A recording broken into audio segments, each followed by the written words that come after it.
Celeste, would you be so kind and introduce yourself a little bit to our audience, and then tell us a little bit about your credentials? Okay, so basically I am a sister in Jesus Christ, and I became a believer at 5 years old. My family was Jewish, and of course that made all sorts of interesting situations in my life.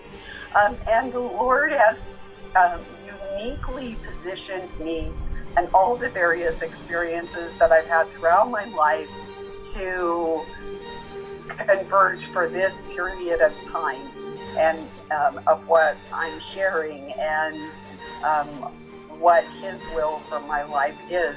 And I join lots of other bold and beautiful women that have stepped out from their homes and gone to the front lines. So I'm honored to be included in those wonderful women of faith. So my credentials are, so I started out in medicine and pediatrics, and I had a daughter with a lot of birth defects. So I went to dentistry just so I wasn't doing the same old thing all the time, because that can get pretty intense. She had life-threatening, like she's one of the first babies to survive open heart surgery. And then I went to environmental medicine and was introduced and mentored by Dr. Philip Branheim on natural solutions instead of the pharmaceutical industry.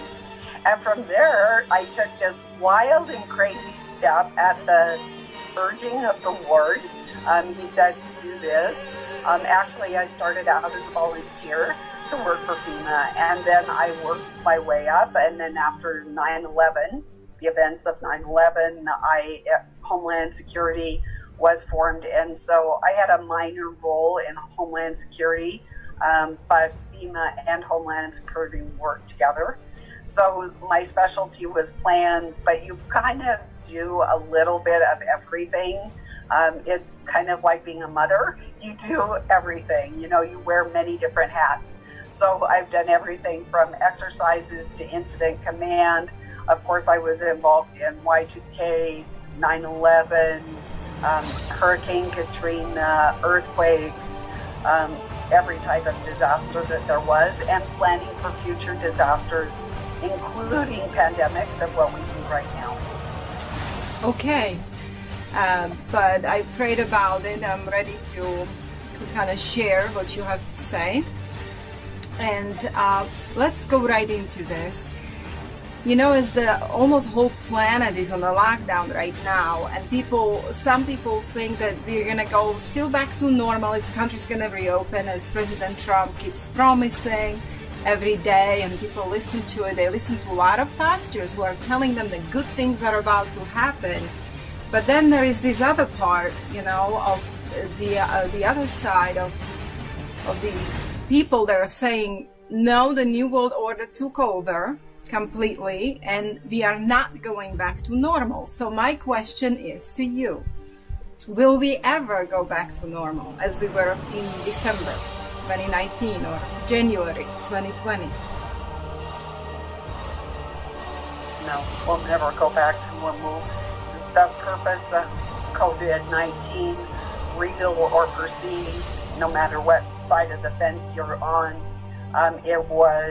is being used to inject global governance, a one world order.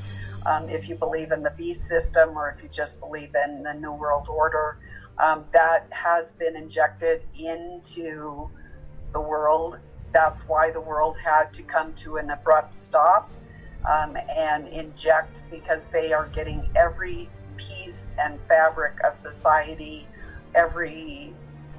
from shipping to healthcare to our families, how we interact on a relational level. As you know, most churches and faith institutions have been hit really hard. We cannot assemble any longer except virtually.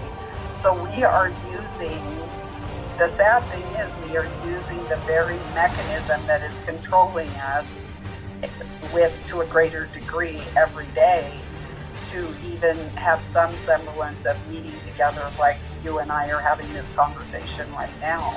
it would be so much nicer to do it in person. Yes. Yes. So. Well, let me just throw in a thought here while we're on this. I have one of the president's advisors is an individual I speak with on a regular basis. Well, I say off and on.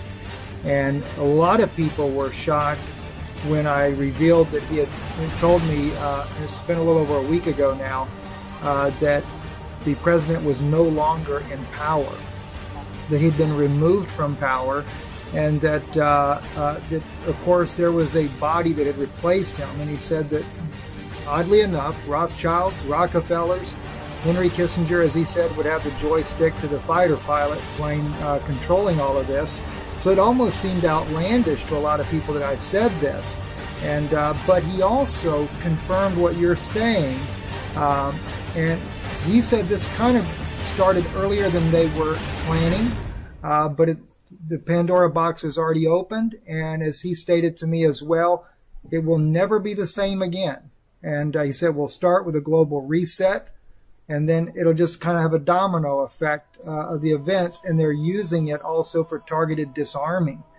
He said they want to do it in a way to where the public doesn't know they're trying to disarm them, allow the events to be created, and then go forward. So just a thought to throw in there. No, that's right.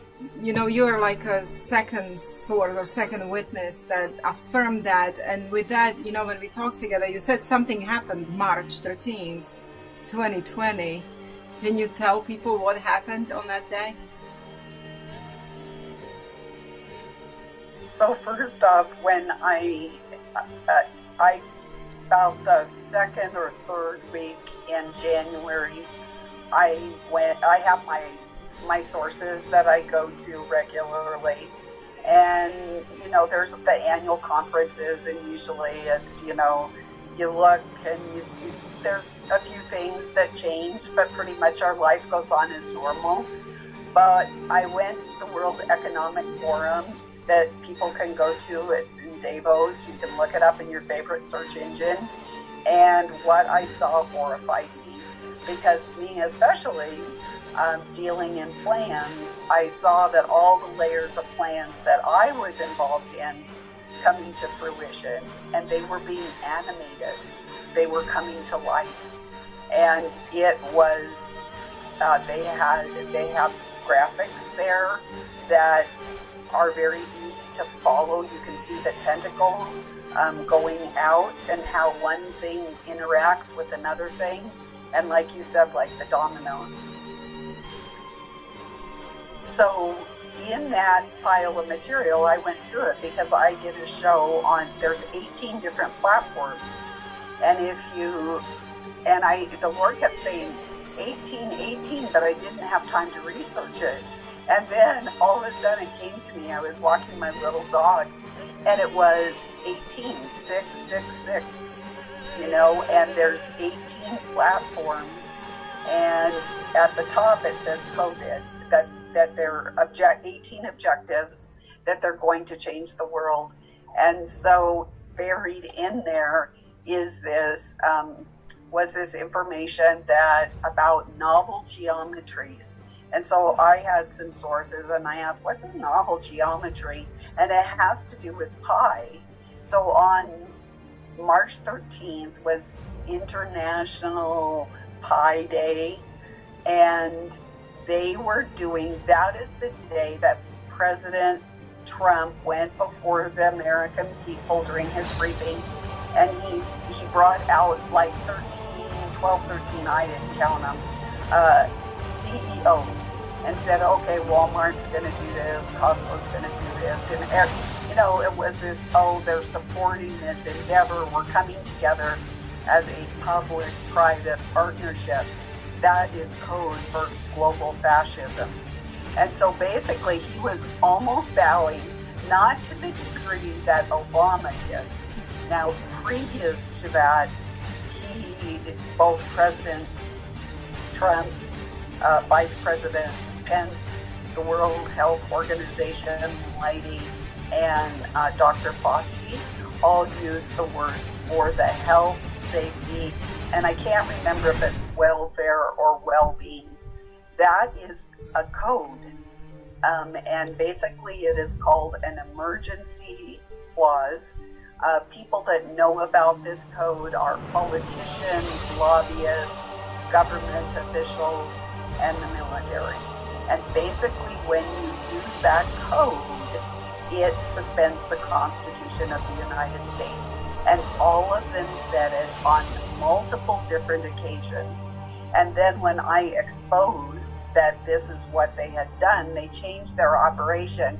And so one person would start the emergency clause and another person would finish the clause. And then they tried another type of strategy where they started the emergency clause, one person did, at the beginning of the, God bless you, at the beginning of the